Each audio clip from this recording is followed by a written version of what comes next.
Good afternoon, everybody. This is Nilesh Patel. I am the founder and CEO of LeadSquared, and I'll be starting the webinar now. We have got the participants, a lot of them have joined in the last couple of minutes, so we are good to go now. So thank you all for joining this session. Really appreciate you taking out your time to listen to what we have to say here. So today, as you've signed up for, we are going to talk about how to generate leads with content marketing. Content marketing, I'm sure most of the members around here would have heard that term a lot, and it's probably, I would say, a lot more overused term in general in the world of internet marketing as such. But most of businesses we have talked to struggle in coming up with a simple strategy of content marketing, and more importantly, businesses have difficulty in finding ways to capture leads from their efforts on content marketing. So we're going to cover all that today. So I am Nilesh Patel, the CEO and founder of LeadSquared, and I'll be talking to you about this stuff. So today, whatever questions you may have during the presentation, please put them on the question panel, which you would see on your side there, and I'll address them as I see them, either during the session, or I'll take a pause during the session, or I'll take them towards the end.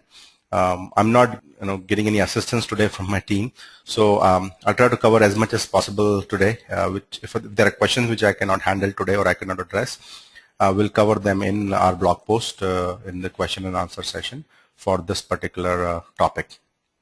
I expect this session to last about 45 minutes to an hour. I'd say 75 minutes. It may, including Q&A, it might go a little bit over that. And this webinar is recorded, so it'll be available for you after the in few days, after the session. And you don't have to really make notes. This presentation will be sent to you. So that's there. So just a couple of quick items there. Now, what are we going to cover today? So I'm going to talk briefly about content marketing because that is the key topic here. Then I'll help talk about areas from where you can get content ideas, and areas in business where you can actually find content which you probably already have but you may not have noticed, and then how we can use that content which you have or which you generate to get leads for your business. So we're going to cover these elements today. So what is content marketing? So that's a term I have picked up from Content Marketing Institute. It's a site which you can look at. They are one of the thought leaders in the area of content marketing. So basically what they're saying is it's really not, content marketing is not about pitching and talking about your product or service. It's really sharing and building content which is going to help the buyers, essentially, buyers or consumers, and that content will build the loyalty for your business. So basically people derive value out of that content is the kind of content which you should produce. And it is really not talking about your product and service. So that's very specific. So content marketing is not about talking about your own product and service. It is primarily aimed at helping your buyers or your consumers or your audience. Now it could be, if it's a non-profit, then you have a different category of audience. So they are really not buyers in the true sense. So you would be talking about stuff which is going to be relevant for your audience there, and help them solve or address their problems or their questions. So that is the kind of content we should be generating, and that is what would fall in the preview of content marketing. A quick snapshot. I've taken this from Attach Media. Nice infographic here. It's going to, as you can see, the difference between the traditional publicity. So content marketing is in the category of sharing and building information and content, which is going to be consumed by your audience, and they at their own pace and at their own choice and time, versus the traditional publicity or traditional media where it's more interruption driven. So that is your key difference in the approach of content marketing.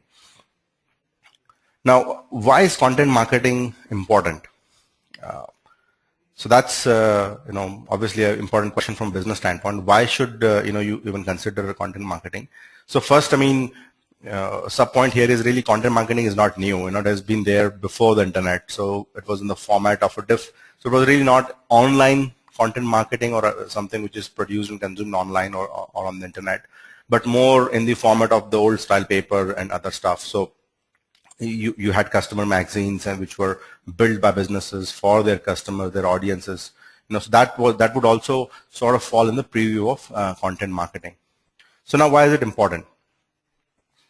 Buyers or consumers or your audience, are searching for the information which they may be looking for, or they are facing a problem which they are getting searching an answer for on Google, or they are surfing around on social media or surfing forums or looking at review sites, etc. So basically, the buyers and the consumers are online searching for stuff which they either want now, like for buying, or just searching for information. So now, if your audience is around is on these respective online channels, then it is important for the business to be present in those channels, so that they get a shot at being observed or noticed by their audience or found by their audience. So this is the reason, the core reason why you should be looking at now. How content marketing helps is the next question. So the important element is that your audience is there on these internet mediums.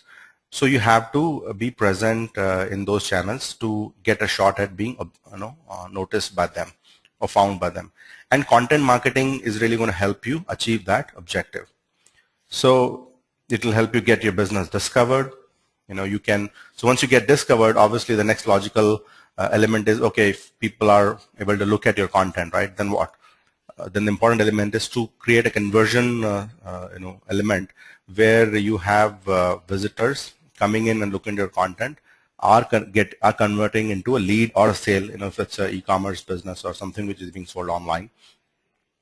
Then once you are converting a lead, let's say it's a question where you are converting a visitor into a lead, then nurturing the lead. So this would be again in the form of another piece of content which is going to help a buyer decide. So let's say you've converted a lead, where a buyer is searching for, let's say marketing software for that matter.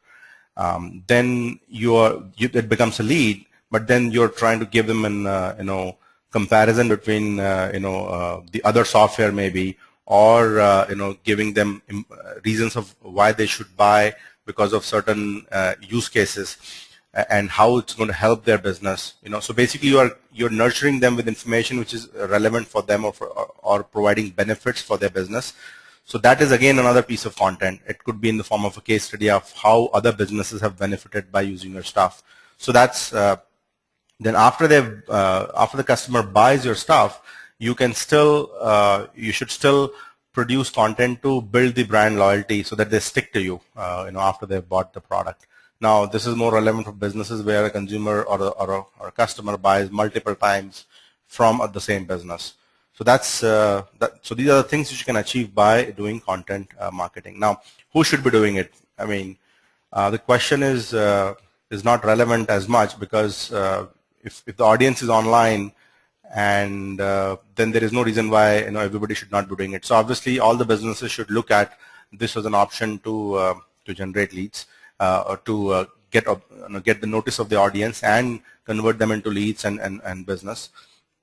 Now, obviously, economics do play a role in this whole effort, right? So it should make sense. So because content marketing is not something which you cannot do without resources. So I do get questions in the audience, in past several webinars, that what can I do for free? So the simple answer is you cannot do this for free, right? I mean, when I say free, meaning it will consume your time. So obviously you may not have to pay somebody to do that, but it will take your personal time or the marketer's personal time to do it, or the business has to hire somebody to do it for them. So this is not going to be like a completely free exercise in that sense. So now the question really is, whatever you put in this whole effort, if it is making sense for the business, then you should be looking at doing it. Now, what is content, right? So the various formats of content which are popular, so I've listed some of them. So blogs, so white papers, guides, case studies, webinars, just like what we're doing right now, videos, audio, photos, and images and infographics, quiz, interactive apps and games, reviews, user-generated content, basically, and news and more. So all this format, becomes or really are the formats of the content which are very popular or generally popular around there in the internet. Now, so I've listed all these content ideas. Now the big question is, okay, good, this is good stuff. I like what I've seen here, but where do I look for, what do I write in the blog, or what do I build a case study or white paper for? And case study is pretty obvious in some sense.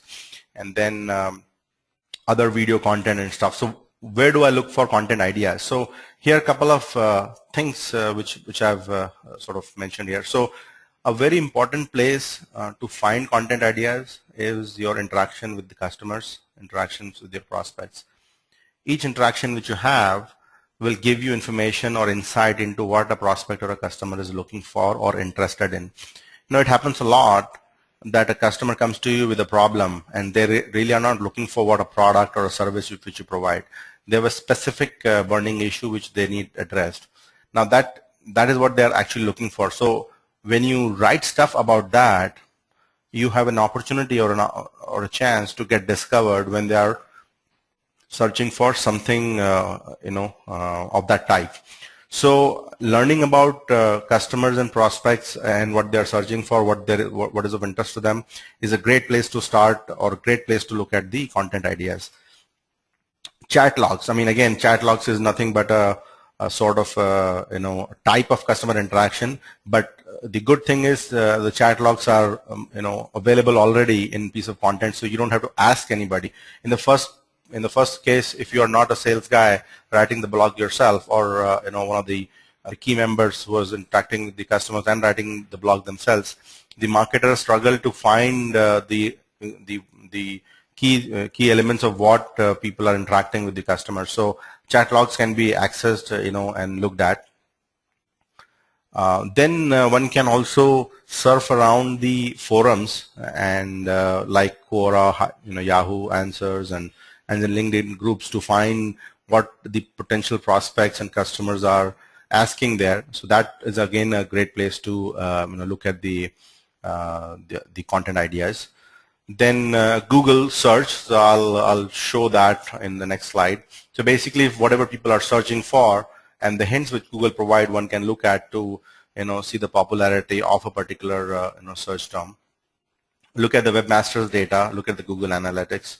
So this is a quick slide on as I've just put content marketing in Quora, and I found these questions. So obviously people are asking, what is content marketing? How do you measure content marketing? All that stuff. So I just took one snap of that. There were a lot of other questions, but you get the idea, right? So you can look at the popularity or the questions here, and you can see the votes here, right? So the more interaction here, you can probably see that that particular question has got more interest among the viewers, and you can probably choose that as an option or a topic to sort of write about. And the good thing is, when you look at that, there will be other participants who would have addressed that question. So you can take their ideas and create a post or a blog post or a slide or a PPT sort of thing, which you can share across various mediums. So it's a great way to look at the content. And obviously, since you will be using the borrowed content, I would say, because other people have contributed to it, you may want to give a note in your content saying, you would have probably taken ideas from respective forums. So that's a good practice we should follow. So that's a great place to look at the content, and it's an automated way to find content idea as well as content. Then in Google search, if you start searching, right, a particular keyword term, you would find things like the additional questions, the additional information which Google gives on its own. Now, these are again stuff which either people may be searching for, or are relevant to what you're trying to search, so are closely related. So you may look at those ideas. Then similarly, when on the bottom of the search page result, you would also see certain other questions or related search terms, which can again be looked at in terms of building the content idea. Similarly, on webmasters, if you have a webmaster account, so obviously if you don't have it, then the first thing you have to do is set up the webmaster's account. That's an important one. Not only from the content marketing standpoint, but generally if you are doing online marketing, you should know what terms are people searching to sort of come to your site and what is getting more popular. So this is a term, this is a webmaster slide of one of our customers. They've graciously agreed to share this slide with us, but obviously they've hidden this query information. So you can see that you can find out what type of queries are getting what sort of impressions and clicks, and what's the click-through rate, and where they're positioned in the Google. So obviously this is not important, but the popularity in terms of getting higher click-through rates, and combined with the analytics, if you look at Google Analytics, you can find out which pages of a site are getting high bounce rate. So if the bounce rate is low, the people are staying longer on the pages, then you can assume that that sort of content is getting interest among your viewers. So that's again, you can derive new ideas out of this existing data to find what would be of interest to your audience. Now, where to look for content? So I talked about content ideas, right? As in what ideas you can look at, where you can find the ideas and build the content. So whatever I've mentioned earlier, I mean, there are a lot more, but I just have taken few so that so that it is simple starting point for folks who are already not on the journey of content marketing. If you already are on, then I'm sure there are more sources, but these are the ones which I've identified from a content idea perspective. Now, obviously, idea is not enough. You really need content. So Quora, I mentioned, has some good content, right, which you can make use of. But apart from that, you would also find that there already content may exist or is available, but can be used by the business, without much of an effort. So what kind of content is that? So news, right? So let's say if you are an education or a company which provides training, and let's say competitive examination training, or SAT or something like that, then you may find that there will be stuff which is going around on SAT, or not SAT, maybe may not be a good example, but let's say an examination, competitive exams, which in India there's an IIT, JEE, and whatnot. So there are dates of examination and a lot of information which comes along. So there could be some controversies going on as well when when there are certain rules are changed and so on and so forth. So you can take advantage of those. So if you're a business catering to that sort of sector, then you can look at the news item, create a blog post, and talk about what are the alternatives for the students, or what does it exactly mean, or does it give clarity, does it not give clarity, and so you can kind of take advantage of the news item, the trending topic, and write about that. So that's a great way to, and for those, you will already get some content available when the news is broken by the channels and the guys. So you have some basic content ready, which you can sort of modify and post it to your audience. Then you can curate content from thought leaders and sources, which basically generate very high quality content. So again, you have to keep one thing in mind: content marketing, or basically taking somebody's content, is not a bad thing, as long as you give the credit to the person or the source from where you are picking the content. The important thing here is whatever you have picked and whatever you have curated or put together, that as a whole bundle of content is valuable for your audience. I think what your audience is looking for is not, okay, that this business is servicing me, so they should write all the content. That's not the point. The point is what they're looking for is something which is going to help them. Now, where you're sourcing that content from is not important to them. However, what is important for you is that if you're sourcing the content from various other sources, you have to give them their due credit. So the idea really is to get the content available which is out there, package it, and give it to your audience or put it in front of your audience, or put it in the blog and let your audience discover it, basically, right? So that's another way to do the curating the content piece. Then there are other content curation tools. I'm sure if you're some of you may be already aware of it. The Scope It and the Storyfy, the List Layer, and sort of it can give you, these tools can allow you to curate, put together a bunch of content together and then share it. And then these are the curation tools, so you can actually get the content already available on the World Wide Web and use it. The other way to find content is obviously you to hire somebody to write it for you. Either it could be blogs or white papers or case studies or whatnot, right? So that is again another source which you can sort of look at. Now here I would mention, I've not mentioned in the presentation here, there are content marketplaces which are available. Zeris is one of them, and there's one more I've looked at. You can access, so basically in these content marketplaces there are army of content writers available who can write for you at a price of either some word limit or something like that, and then you can sort of post your ideas there and they would sort of go and write the content for you. So that's again, but I'm not a big I won't recommend this whole practice, but obviously it helps, because if you have to, if you do not have time to write it, you can at least get the ideas in there, but it will not give you original sort of content from those sources, because these guys may not give you the original idea, because original ideas would come from you, because you know your customers, you know what their problems are, and so on and so forth. So, but it's worth a look, for folks who do not have much time in, for writing. Then, interestingly, internal sources, right? So, what are the internal sources?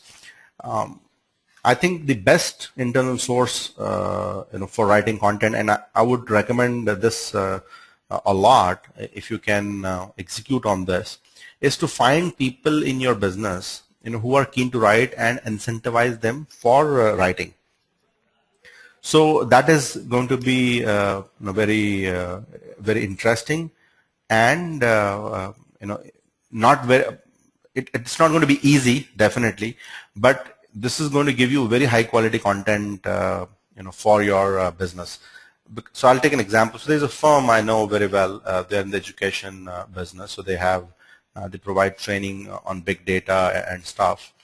So as part of the training, they also provide support to their their students who are attending those trainings in terms of installation of these various big data technologies on various web servers and stuff.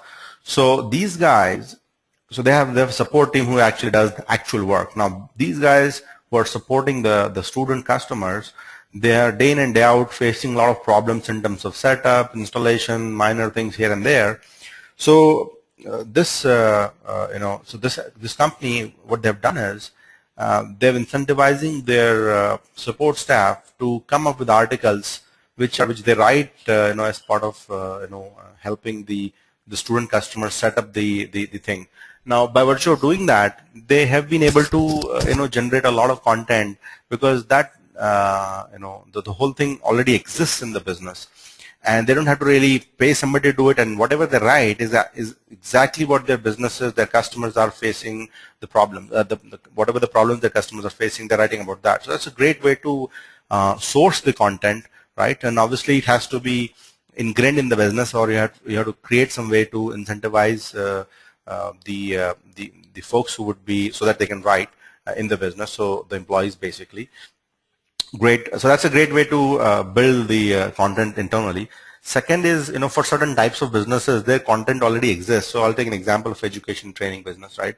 So without the quizzes, without lectures, without videos, some interview tips for people to get a job, some job trend information, what industries are doing better. You have statistics where you're placing students and stuff, recording of the classes. So one or more may exist in this type of business already. All that needs is a repackaging without much of work, and it can still basically help you. Do not have to spend on the content, because you already have the content. So that's again one way to source it. I've taken another example, travel businesses. I mean, you would definitely have photos and videos maybe, and so these things can be shared on your, on your various social media channels to, entice, other audiences to sort of look at, okay, this is what your tour package offers, or this is a, if somebody is going on a trip to, some mountain, then these are the nice photos. So other people get excited, and maybe you can name on the photo or somewhere there. That gives you a good way to, source the content which you, or reuse the content which you already have. Similarly, if you're in a financial services business, so I'm not taking any specific business like insurance or something, but I've just thought about some general ideas here in this area. So if you have new product launches, so if you're an insurance business or so the slew of product keeps coming in, right? So you can just talk about the new products which are coming in, how they are different from the existing products, how they benefit. So the information about the new product launches are already given by the companies who are launching those products. And if you are one of the parties reselling the product, or some sort of like a broker or something, you already have the information of the product which you just have to place out there. Then you can talk about the product comparison. Generally, you would get these comparisons from your respective financial services providers, or you would already have that information from the past. That can be reused. Then there's tons of information on tax savings of a particular type of product. That can be again talked. So there's a lot of information available already to be reused and so the important thing here is for the business is to for respective of your businesses. So each of the audience here should look around inside their businesses and see where they can farm the content which is already there, where they can see the content in their business currently, and reuse that content for content marketing. Now, how to set up lead generation from content. So I'll talk about so we talk about blogs. So obviously you have a blog, okay, you've written the content, somebody even comes in and looks at the blog, reads it through, and once they like the stuff which they've seen, they've read through it, they enjoyed the blog article, and then after that they will close the window. So now you have lost the opportunity to convert that visitor into a lead.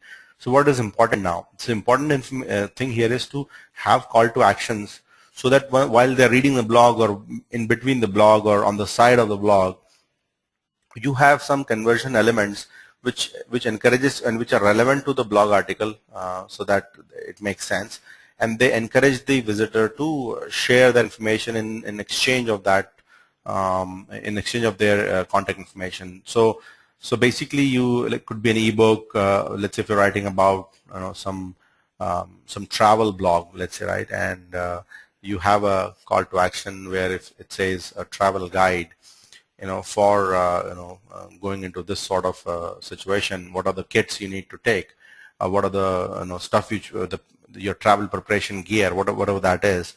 So you may be interested to say, okay, it doesn't hurt to get that information in exchange of my contact information.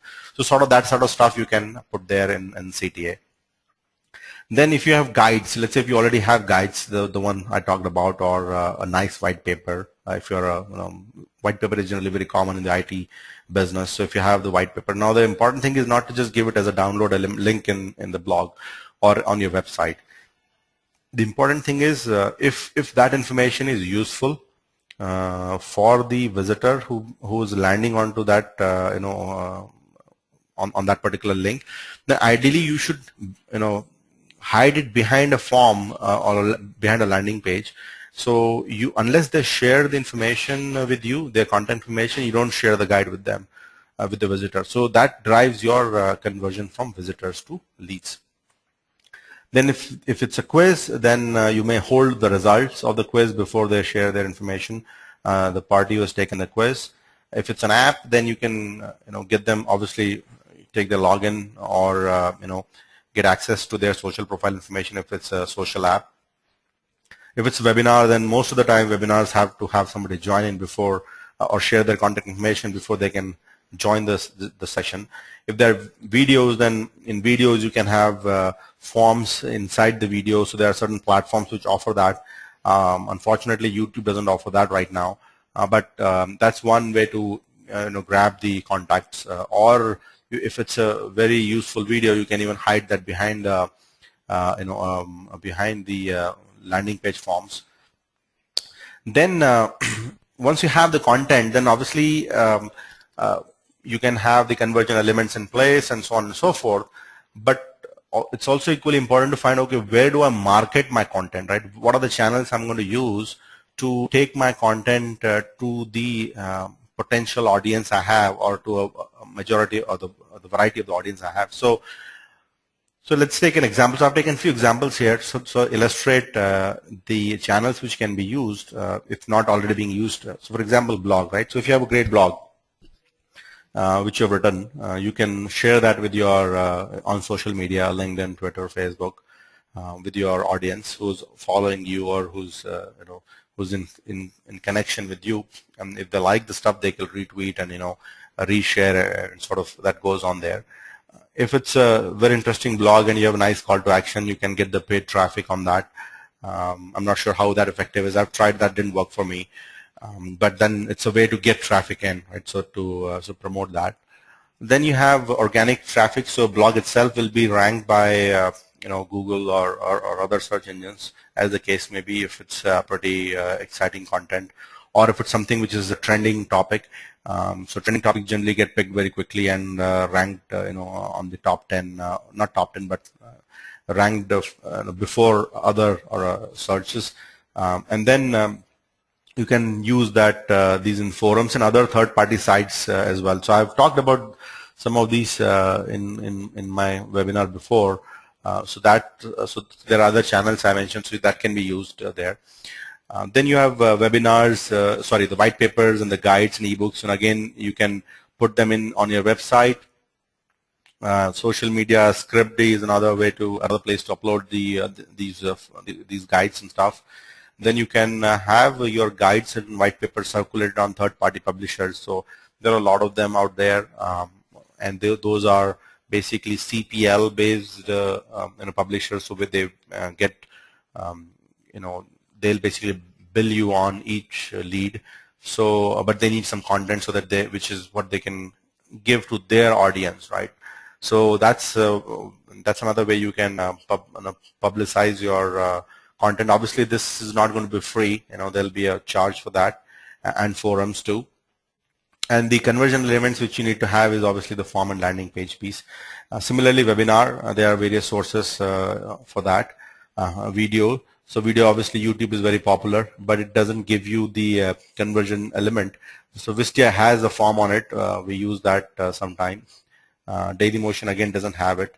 So here in this case, video will be primarily used as a discovery platform and not really from a conversion standpoint. So if you have a great video which has all the SEO optimization done, then you can get a rank on that on maybe the search engine, but on it itself it may not give you the conversion, right? So if somebody lands on your YouTube channel, then obviously you can have some conversion elements on the YouTube channel there. But that in itself will not be a conversion element for you, but it is going to be definitely a discovery element for the business. And the quiz, again, you can popularize in these channels and have a form or social gate before that that is given to the visitor. So that's your elements of how you can publicize, or I would say take the content to the to your audience for generating leads. So that's pretty much it which I have to cover today. So I'll now spend few minutes looking at the questions here. So please allow me. I don't have any help here today, so I have to just look at the questions here and I'll address them. So meanwhile, if you have questions, feel free to post them. I've got Rajesh who's saying, I have e-commerce site on home page. Do I add content or product? If so, tell me how. What percentage of content I should add to my home page? Rajesh, I do not have a great answer for that, but I think it depends on the audience. I mean, e-commerce site. I mean, if a product is, let's say, a cell phone, you would know what are the not you would know, but there are basic stuff which every visitor would look at in terms of when they're evaluating the phones. All that relevant content should be there. And I think reviews are great for e-commerce sites, so you should have the ability to post reviews by your potential customers. That will be a great way to sort of build the loyalty, or in terms of having the buyer the trust in the site. So I think that would be answer for your question here. Then I've got Rob here. Hi, Rob. My industry changes rapidly. Do you think it is my responsibility to keep old content up to date, or better to keep it as a snapshot of my thoughts at the time? I think it's fair. That's a great question, Rob. I mean, I keep thinking about that, because we have actually ourselves gone through that that thing. You have your Facebook, right? So we've written some good information on Facebook on how to generate leads on using Facebook advertising and stuff.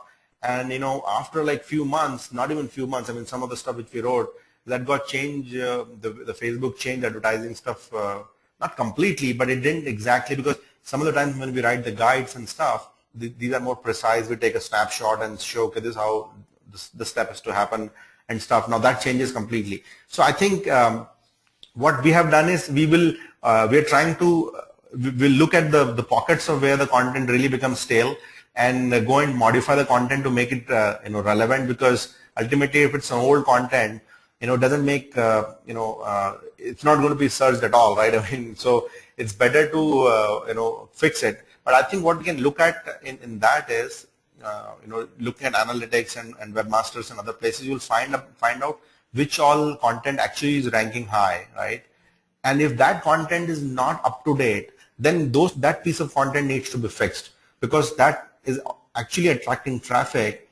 And so it is important that we have a fresh or the current stuff there. So I think that way I would say when we can look at, because if there's a news information which is relevant in 2011 has no relevance today, and you talked about that subject in 2011, I mean, it can be there. I mean, I don't see any reason why it has to change.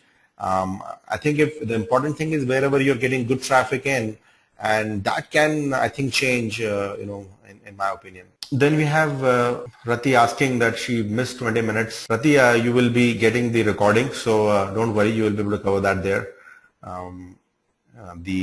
Whatever I've talked, you will be able to see that in the recording. Then there's a question from Anil. What is CTA? I think CTA is call to action, Anil. I think you've got that. Then Anil's also asking another question. How does content marketing works with the email marketing?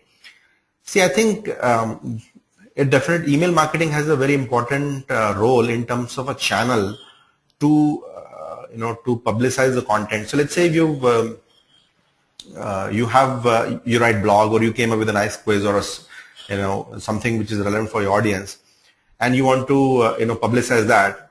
If you already have subscribers, or the email subscribers with you, which would be the people who have submitted their information in the past, then you can take that piece of content and nurture your leads, right? So let's say if you're an education firm or a training firm, and you have subscribers, they would love to find out how you can help them get a job, or what are the interview tips which you can provide, or if there's any quick quiz which they can take to get access to some piece of information. They'll be happy to do that, and they would in fact love to have something coming in from the business. So I think email marketing has a play in that sense. No, it does not have a play in the sense that where you are where a lot of marketers actually just send mass emails without any consideration, which is solicit sort of stuff. So in those, I don't think content marketing has any role to play. That's it's a bad thing to do anyway. So it doesn't have any role there. Yes, press release is part of content marketing. I didn't mention that. I actually wanted to club that with news. So Prayesh has a question. Is press release also part of content marketing, or different, says brand management? No, I think press release on the online side is, again, see, you can say it's content marketing, you can say it's not content, it's brand management, but it falls in the purview of content marketing in general. So that would be my sort of take on it. Then Anil says, what could be the major content? Could be their email. We are basically product company. So Anil, depending on the product, see, I think if you are a product company, let's say I'm assuming if you're a software product company, let's say, right, then then in your case, how your customers would benefit from your product, I think you can keep on talking about it. I see, Anil, you're from Simply Learn. So I think, see, you sell, as far as I remember, you sell training programs like PMP certification stuff. I think you would be really selling how somebody can get better salary by doing PMP certification, or what is the next raise career progression they can have using PMP certification, or talk about other stuff, other students who have done PMP certification with you and what sort of they got benefit out of that. So that stuff you can talk about. So you can talk about the benefit of the product which you're selling, which is going to be accrued by the buyer. So you can keep on talking about that, because talking about the PMP certification 100 times is not going to give you new content. The important thing is how the certification benefits the student. So that would be there. What should be the content size for my blog? So there is no, I mean, there are guidelines out there, but I think obviously it should not be a few lines, and it should not be a book. It should be enough to give justice to the topic which you have picked in a blog. And typically, 400 to 600 words, most people are able to cover the topic, or should cover, because if it's too lengthy, people won't read it. If it's too small, and if you're not able to express or cover one topic completely in that word limit, then it won't be good. But however, I mean, the people like Seth Godin, who are champions, or who people follow in content marketing, and he writes pretty small blogs. So there is no as such about content size. I mean, as long as it makes sense. Could you give some insights on email newsletters, also email newsletter design, frequency of emails to be sent, and content decisions? So I think frequency of email newsletters should be, you can do some analysis in terms of if you send frequently, you'll get higher unsubscribes. So you can come up with the unsubscribe level, saying 0.1 or even low, or a 0.001, 0.02, whatever is relevant, depending on the list quality. So you can come up with the one, after doing few, you'll know what frequency works. So for us, we were doing a weekly newsletter earlier, and people found it too much and they just didn't like it. So we had to stop doing that. So now we are doing it a monthly or so right now. Sometimes 15 days for certain geographies, and certain geographies a monthly. So suddenly that would be, so unsubscribe rate, and really how your audience take it is what you should take into account. Being in overseas education business, the nature of the content is too dynamic. How often shall the content be updated? Mohammed asked that question. So I think in this case, the content would change every year, I would assume, depending on what are you sort of when I say content would change, I mean the universities won't change, but there could be new courses which are offered, that you can sort of talk about. There are new norms which would come in. The fee structures might change. You can talk about that stuff. So I think probably, and I do not understand the industry very well, so I don't want to speak really ahead of myself. But these are the things which you can sort of talk about. What I could not understand from the question is what you mean by too dynamic. So maybe I can, you can send me a note, or I can drop you a line, and we can sort of cover that. How to work on negative reviews, Kranti Kumar? I think Kranti, the way to work on negative reviews is to fix the reason why the negative review was in first place. So I think that would be my simple answer to that. Or get a good customer to write a positive review about you against that negative review. What is the difference between article, blog, press release? But I think blog is a popular term. I mean, you write blog, you have a blog setup, you have a blog role.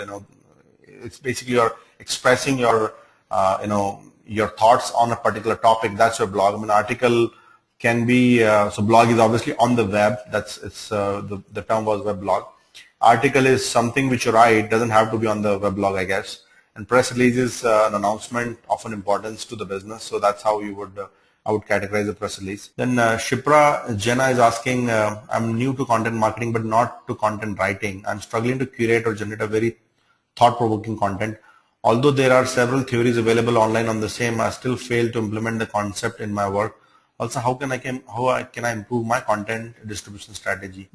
I don't think a lot of people out there are really offering thought-provoking content. What is important, as I said, is whatever content which you write needs to address to your audience. And if you can write thought-provoking content, I mean, obviously, certainly that's a great thing. But if you do not have that to offer, then you can at least write stuff which is going to solve the problems or addresses the problems of your audience, and people find that interesting. I mean, so that's there, and I think it's then curation is a great strategy for you. I mean, it can work, for you if because there are a lot of good guys on each topic. You would find somebody putting extremely interesting content which you can sort of put that together. Now, curation is a difficult, I won't say difficult, but if you really want to do a very good job in terms of or produce very high quality content, the work which goes in to build that content is also very high. It takes time. So if you want to curate content, you need to find the right authors, write stuff from them and then put that together. So I think it's it's going to be a thought-provoking sort of content will take time to come in, and it's probably a work in progress for most of the people. So I'm not surprised that by that.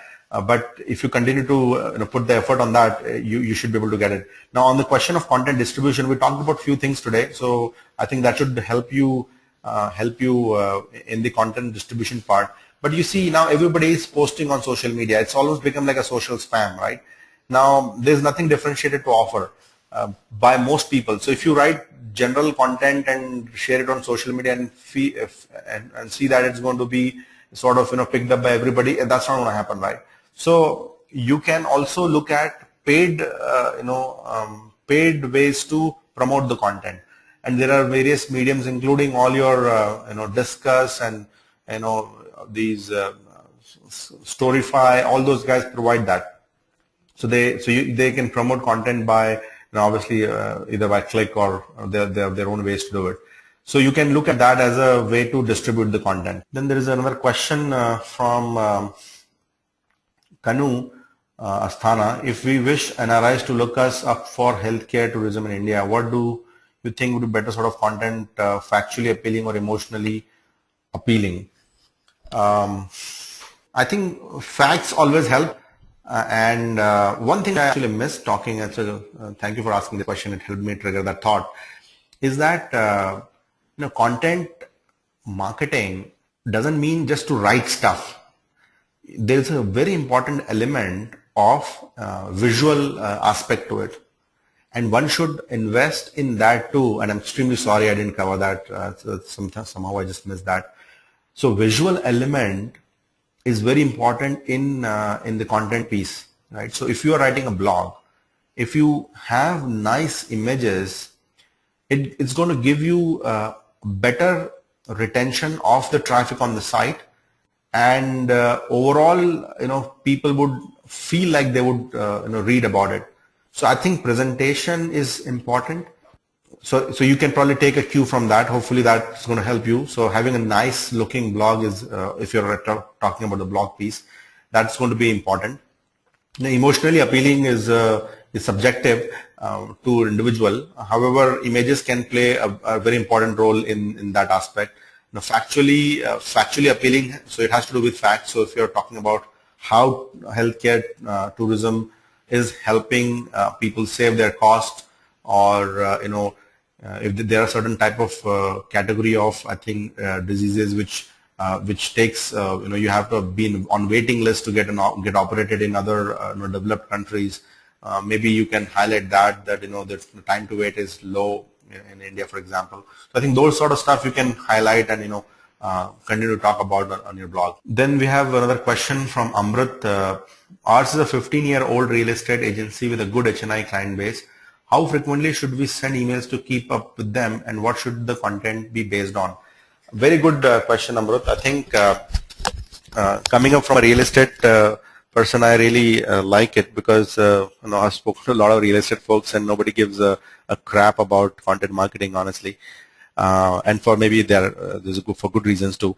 So I think if you're catering to HNIs, I mean, so obviously these guys understand, so if you have built a relationship with those guys, so I think they're, the kind of content which probably people would like to see is how their investments are doing currently. So if they've invested in a particular geo with you, how they are doing. So I'm sure that you would be providing them information if they ask it, but that sort of information can be shared. What are the upcoming areas, where the property prices are going up or going down? What are the risk areas? And you sort of do a comparative study, and you don't have to do that, Amrit. There are already companies doing it out there in the world. They are the firms like, I think, Jones, Lang, Sally, and those guys. You can pick their reports and share with your customers how stuff is done. Obviously, you have to vet it because they are your customers. They're going to believe what you are saying, and this report is going to be sort of pointed to that. So you can sort of share those kind of information with them, as in how the property market is doing in general. Then, if you have differentiation in type of properties, commercial, residential, office spaces, and all that, then you can sort of highlight what are the returns on that. You may also want to talk about percentage benefit in terms of if you take commercial premises versus residential premises, and what is the return on investment which one can make in terms of rental income and so on and so forth. So I think you can sort of talk about that stuff. Regarding frequency, I don't know. I mean, that's going to be your call, but I think monthly should be good enough in my opinion. How to generate organic traffic to my e-commerce site, which is preferable? Please suggest me. Rajesh, we I think covered this question last webinar too. So I'll just skip with this one for now. What should be my keywords density in content or blog? What I've heard people talk about is 3%. But when I write blog and when we write blog, we keep it up to 3%. But generally, you should first, when you write, I mean, I think you should just keep on writing and not focusing on keywords. Then you can come later and then sort of modify the keywords. So don't think keywords while you write the blog. Think about the customer or the audience who's going to consume that content, and what would they benefit out of it is what you should really focus on. Ramesh, what are top sites to publish free blogs for any organization? Prayesh, I have to come back to you on that question. Then there is Suren. Hi, what type of content will be very useful in lead acquisition conversion for a newly opened online business school for IT professionals? How soon and how much content should be sufficient? Suren, I think, and this is again an important question in terms of how soon and how much content. I think the important thing in content marketing, or really the production of the content, the first is that you should produce content with regularity. So that is an important element. So you should have that ability or the process or the interest or the resources, whatever that structure is you would keep, to produce it with some regularity. I mean, I understand we are talking to businesses which are small, medium, and all size. If you're a big company, I'm sure you can hire somebody to write it. If you're not a big company, then you'll have to figure out a way to do it.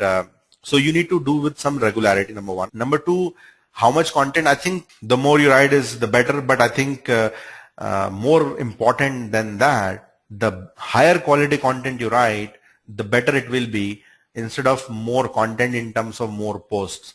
So pick on topics which are interesting or which are more sort of burning. I think there's a concept of news jacking also, where you sort of pick on a news trend and write about that and you get ranked on that. So I think that you can sort of look at if there is anything which is relevant in your business, where there are certain news new stuff going on. You can probably talk about that, and probably that gets you a good shot at getting ranked sooner. So that can be sort of taken, but I think there is no sort of one yardstick for that. But I think since you are in the business of schooling or education, I mean, you won't have problem of content, I'm pretty sure. Gripson says, I was asking, how can I sell videos online? Tough question to answer here. So, well, Gripson, why don't you, I think I have your information. You probably also have my email. Why don't maybe you can, we can interact on the email on this one. Then how to manage content posted on various blog sites, forum, event, can this be automated? When you say, Sandesh Sharma has asked this question, I'm trying to think what you mean by automation. So obviously content production cannot be automated. That's pretty clear. So you already have content and you want to send it to all these places at one go. I think there are tools which are available for that. Automated editing can be done from one place. I don't understand why you want to do that, because if the content will reside on one place and it will be shared at multiple places. So I think, Sandesh, the content will be at one place and will be posted at multiple places as a link or as a repackaged format. So whatever that case may be. So I didn't really get that question very well. Does content marketing help for those websites that are penalized by Google? If yes, then how? Shivani, if your site is penalized by Google, then content marketing will help. I don't have a good answer for that. I have to really look up and get back to you on that, Shivani. Sorry about that. I really don't have a perfect answer, because I think the way Google treats certain sites, if it's really it's going to shut you down sort of thing, then no amount of content marketing will help. If it's only a question of how Google perceives your content, your site, in terms of whether you produce high quality, low quality content, I think that can always be corrected, as long as you're not completely knocked down by them. You're not blacklisted. If you're not blacklisted, then Google will definitely give you credit if you write good stuff. I mean, if you just produce routine stuff which doesn't offer value to their searchers, then it won't really cut it. If it does, then yes, you would get the benefit out of it. Okay, folks, I think we have taken a lot of questions here today, and we have also had a good attendance till the end. Really appreciate you all time. I hope it was a session which was helpful to you all, and we'll see you next week with another topic. Thank you very much again for joining in. Thank you very much for your time, and you all have a good day.